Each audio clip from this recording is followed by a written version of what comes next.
ایک دن حضور سید عالم صلی اللہ علیہ وسلم نے حضرت فاطمہ الزہرا سے فرمایا رات میں تمہارے گھر میں آ کے قیام کروں گا۔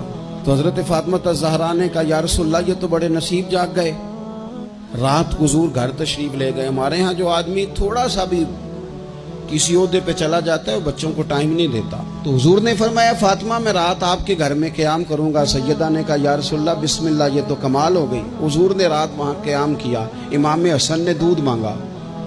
اچھا حدیث کے راوی مولا علی شیر خدا ہیں، کہتے ہیں میں چپ کر کے سو رہا تھا، میں نے سائیڈ پہ چادر اوڑھی اور میں آرام کر رہا تھا۔ امام حسن نے دودھ مانگا، سیدہ فاطمہ اٹھنے لگی تو فرمایا نہیں فاطمہ آج میرے ساتھ سوئے ہیں، دودھ بھی میں ہی پلاؤں گا۔